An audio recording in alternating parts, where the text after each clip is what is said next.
Right now, Pittsburgh's best sports show is about to begin. Call us or tweet us. We've got things to talk about on the Ireland Contracting Nightly Sports Call. Welcome into the Ireland Contracting Nightly Sports Call. I'm your host tonight, Cassidy Wood. We had a big college football Saturday today, rivalry weekend. Oh my goodness, I can't get it out. Ohio State and Michigan, of course. The big game that everybody was watching today, and Michigan comes out with the win. Just so incredible for that team. Ryan Day just can't win the big one against that school up north. I am joined alongside the wonderful Suzie Cool, my better half, as I'd like to say. Oh, but some other more local games. Pitt today traveled to Boston College for their final game of this regular season. They're just riddled with injuries, really, Suze. I mean, a couple weeks ago, it was happening on the offensive line, and then it came out, I believe it was yesterday, that their starting running back, Desmond Reed, would not be making the trip to Boston College. And quarterback Eli Holstein, you know, he's been out now for 2 weeks. We thought maybe he would get back in there today, but Nate Yarnell got the start again, and he was just getting beat up again. So many injuries on that offensive line. You know, he was on the ground a lot today, and it showed. He was kind of frazzled there down the stretch. I mean, I was pretty impressed. They hung with them in that first half, but I just really didn't see them pulling out the win tonight. But so unfortunate. You start a season 7-0 and now finish it on a 5-game losing streak. And I think that is, you know, that's just the part that's not great for Pitt football, right? To lose your last 5 games of this season after some of the wins that you pulled out in that first half. I mean, the first game you're putting up 55 points, albeit against Kent State. But then there's another game whenever you put up 73 points against Youngstown State. You get the win in the backyard brawl. Everybody's excited about that. A close 28-27 win over Cincinnati. So you had all these really great moments, especially with Eli Holstein now under center for this team. Everybody was really excited about this red shirt from Alabama. So for this to be the way that they go out after the start to this season is just so unfortunate for Pitt football.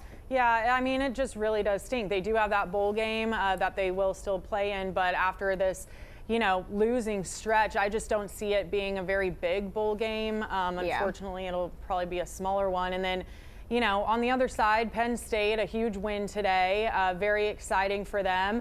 But Penn State is just what Penn State has been all year long. They've been a threat, so we'll be very excited to see kind of where they're placed in the next coming weeks. I mean, this is the first year we have a 12-team college football playoff. I'm so excited to see what teams are going to make it in there for the first time ever. It'll be thrilling for sure. Also want to mention too, Pitt Volleyball, big win today, ACC championship game against Georgia Tech. 3 straight for them. I mean, this is just a powerhouse program. Clearly just sitting at the top of their rankings for the past 3 years now. As I mentioned during 10 o'clock sports, that selection show will be on Sunday night at 6 o'clock. So, I mean, they're going to be a 1 seed, but will be really, really fun to follow them throughout this NCAA tournament. And hopefully they can make a deep run in that. So with the bad that comes in Pitt football, there's a lot of good with Pitt volleyball. So hopefully some Panthers fans can be excited about that. But we do have a really big game tomorrow that I know everybody is excited for around here, waiting to see if the Steelers can get back right in Cincinnati on Sunday. I mean, look, they're in the middle of a tough divisional stretch right now. They are. We've been talking about it a lot. I mentioned last night, you know, I just didn't see them entering this and coming out on the other side 4-0. Drop that one in Cleveland, and hopefully that'll be the only one in this stretch. Yeah, I'm thinking it will be. I mean, they got to buckle down, battle back against Cincinnati to get back, you know, on the winning side of things. And then I think whenever they face the Browns again, there's no way that they lose to the Browns again. I just don't think that that's going to happen. However, you did say this a couple of weeks ago. This is a really hard stretch for the Steelers as they embarked on this divisional play. However, they didn't hit that until week 10 of the season. What is it? It's week 13 now. So yeah, week 10, 11 of the season. So that's pretty incredible in itself. But I don't know, man. Richie Walsh looked pretty stinking cold in that update from Cincinnati tomorrow. So I'm happy that I will be snuggling on my couch watching the game and not out bearing the weather. Yeah, it definitely looks like it's not going to be fun out there in the cold yet again. And I don't know if you saw this. Actually, right when I walked in here, I saw a tweet from Adam Schefter what the scene looks like in Buffalo right now. They're hosting a game tomorrow night, and it looks like the same Buffalo when the Steelers went up there last year. That much snow, it looks like it's there again. So hopefully we'll see some snow games on our TVs again tomorrow. But yeah, in this game, it's just going to be huge, I think, for the Steelers offense to have a big showing. They're simply put, they are not going to win this game with field goals. They're just not. Joe Burrow is putting up crazy numbers. You know, we've said it too. This team is not what their record is. They're sitting at the top of the rankings in most of these offensive categories. And I don't see them. I see them putting up another 30-point game. So for the Steelers to win this, they're going to have to match that or go above it, obviously. Yeah, they're going to have to find the offense. And this is something that you and I talked about this week. They have to take advantage of that pass defense that the Bengals are lacking. They're ranking 24th in the entire NFL with that. So Russell Wilson is going to have to connect with George Pickens, maybe find those tight ends up the middle and produce offense in different ways than he has been all season. Yeah, and hopefully we'll see Mike Williams maybe get in there a little bit. Last night I had Jason Mackey on, and he said that too, that it's very confusing why Mike Williams is not being used more in the game planning. And along with that, Pat Freiermuth as well. They're just not really hitting the middle of the field right now. So will be very interesting to see if they kind of air out the ball a little bit more tomorrow, but like you said, bad conditions. So will be very interesting to see. But we're going to head to break. Give us a call, guys, 412-575-2600. We want to hear from you guys. Welcome back. This is your GMC Sierra tweet of the night. Back-to-back Pitt Volleyball 2024 ACC champs. So incredible for them. Just a huge congratulations to the squad, as I mentioned in 10 o'clock sports. I mean, they were sitting at #1 for most of this season in the nation. So to hold that spot, I mean, they had high expectations coming into the season. They had that big game against Penn State that was going to kind of determine the rest of their season. Thankfully, they did win that.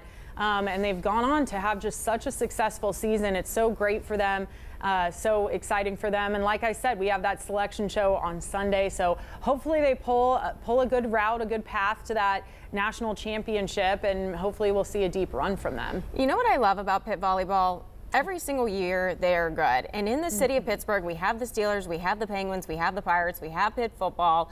But there's no female teams. However, Pitt Volleyball brings that dream to life for younger girls in this city. I mean, when they were playing Duke a couple of Sundays ago, that game was sold out. I was trying to get somebody tickets that was here from Rochester. He was here with his daughter, and she's looking to go to school around here, and he wanted to take his daughter to the game. I couldn't even get them tickets to that game. Right. So it's just, I think it's really, really cool that maybe we don't have a WNBA team or a PWHL team just yet. However, it still is a team that younger girls in this city can look up to, and it helps that almost every single year they're in that tournament. Yeah, and like you said, I mean, that game was sold out, but so much of the time. I mean, they have sold out games. The support is huge, which is great to see for sure. But let's get back talking some Steelers. Like I said, big game tomorrow, and our phones are lighting up. So let's hit some callers. Let's go to John, or let's start with Michael in Beaver Falls. Michael, what's going on? Excellent. Well, happy holidays. Oh. Happy holidays, Suzie Cool and Cassidy Wood. Yeah, Cassidy Wood. Hey. There we go. I'm happy to see them over here. By the way, I know the phone number here by heart, but you guys look great on TV tonight. Oh, thank you. What's all this about Joe? What about the Steelers? We got so many weapons, it's unreal. We're going to have a great game. It's going to be exciting, and the Steelers will go for another W, ladies. Have a good one. Love you. All right. Thank you, Michael. Wow, man, Michael. He's our hype man, I swear. I need Michael, as my alarm every morning. Or just narrate my life. Narrate my life. Narrate Seriously, my life Michael. for me, because I think I'd have a more positive outlook on it. The confidence boost we all need. I mean, it's going to be a great game tomorrow. Thank you, Michael, for that. Again, I think that the Steelers do have a good chance of winning against Cincy, but they got to use all those weapons, just like Michael said. Yes, most definitely. All right, let's go to Dawn from Hopewell. Dawn wants to talk about Narduzzi. Hi, thank you for taking my call. What's it going to take for Pitt to unload him? Do you mean fire him? I think he meant fire him. I think he did too. Okay. That's a difficult question. I think a lot of people in that building and a lot of the players have bought into what Narduzzi has brought, the culture he's created at Pitt, and we've seen it work for through those first 7 games. Everyone was giving him flowers and, saying he was a great coach. And I do think, I don't know. I think a 5-game skid is not good. I think right now it's not good. And I would hate to say it, but I wouldn't be shocked if it happened after this season, considering how the last couple have gone. But we'll see. It's really hard to tell, especially in this college football climate right now. Coaches, it's just a revolving door with NIL, transfer portal, all that stuff. Coaches are, getting fired very quickly, frankly. So it'll be very interesting to see what happens in these next coming weeks, most definitely. And very unfortunate for Pitt. It's just, that's all you can say about this season. Just very unfortunate for them. And yeah, we'll just see what happens in the coming weeks for sure. Yeah. Let's get back to the Steelers, though. Yeah, let's get back to the Steelers, though. I don't know what it will take, but I don't know if a 5-game skid is enough, especially after the start to the season that Pitt had. Obviously the tools are there. Pat Narduzzi has proved that he can be successful with this program. Sometimes it's just about having the right pieces in place. Yeah, and injuries. That's the other issue. They lost their left tackle. You can't help what happens going into your final game here today, you know? So that's not him. That happens sometimes. Yeah, and I remember a couple weeks ago, too, him saying that they do lack depth on the offensive line. How do you get depth now? NIL. Mm-hmm. He literally said, put up the money to pay our players, and then we'll be able to build a solid roster that can last the full length of the season. Because if you look at those first 7 games, obviously the game planning was working, but when you lose those guys and you lack that depth, your team is not going to make it the entire season. It's just not. So will be very interesting. But yeah, let's go back to Steelers, talk some Steelers. Okay, let's talk about the Steelers defense a little bit. I think this is a get-right game specifically for the Steelers defense and specifically for the linebackers. Now, unfortunate, Alex Highsmith was ruled doubtful actually yesterday. It was yesterday.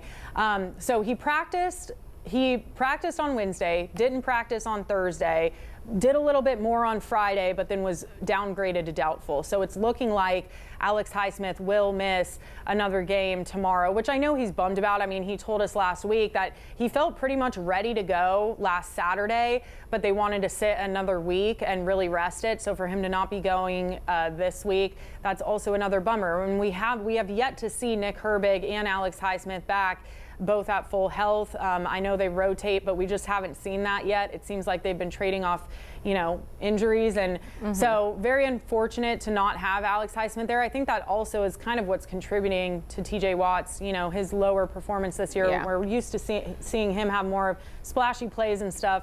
I think the reason maybe not having that is because Alex isn't on that other side. But I do think it is a get-right game for the defense. I think this is why it needs to be a get-right game. And we talked about this stat in every blade of grass this week. 88.9% of the time in the red zone, the Steelers are allowing a touchdown win on defense. That just can't be a thing, because at the beginning of the season, everybody was raving about the Steelers defense. However, if those are the numbers that they're allowing against a team like Cincinnati, who, like we said, is a sneaker, they're still in playoff contention. They have Joe Burrow that's putting up a lot of points. That is a dangerous percentage to go into tomorrow's game with. So again, like you said, it's a get-right game for the defense. And I think that the offense just needs to show out as well if they want to go up against Joe Burrow and the defense doesn't do their job. Yeah, and especially in that red zone, too. The red zone defense has been terrible, but same with the red zone offense. I mean, 0 for 4 against the Ravens, 1 for 2 in Cleveland. They definitely need to find a way to get into the end zone once they cross that 20. For sure. And if they can't do that, it's just going to be a long day in Cincinnati tomorrow. So hopefully they can get right. But we are going to head to break, guys. Give us a call, 412-575-2600. We want to hear from you guys.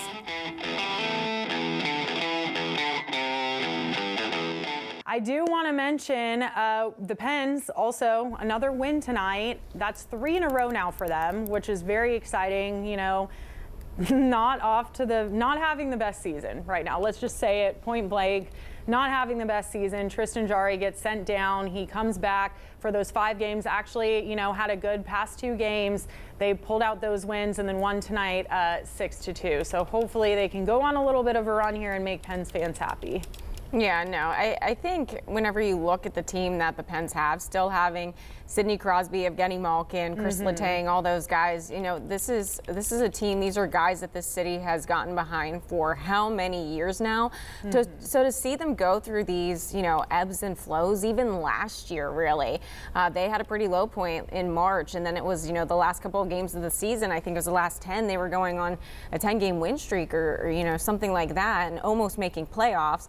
This city wants to see these guys succeed. So whenever the Pittsburgh Penguins aren't doing that, it's really disappointing for the fans. So hopefully maybe it was just a slow start to the season and this is where things turn over for them. Yeah, fingers crossed. I mean, it is still somewhat of an early season, so hopefully they can get right from here. But we do have another caller I want to get to, John from Cranberry. John, what's going on?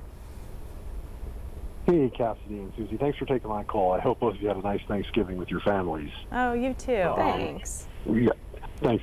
By the way, too, quick compliment. I love your guys' football coverage, especially the high school football coverage. It's great information. I love following the local teams, the local high school teams, and you do a great job. So thanks for that. Oh, no. Thank you. But what I wanted to talk about, I know it's getting kind of late here, but the college football playoff, a lot happened this weekend to shake up the rankings. We had upsets and everything else. But one I wanted to talk about was South Carolina beat Clemson today. And both of them now will have the same record, 9-3. Now, it looks like Clemson will play SMU in the ACC championship game. But my question is, this is interesting. This is the first year with the big, larger format. Right. Do you think that because head-to-head will come in? Do you think if they both finish with those 3 losses, that South Carolina would get in? Or I'm just wondering what you guys thought on that and what your thoughts are on the playoff.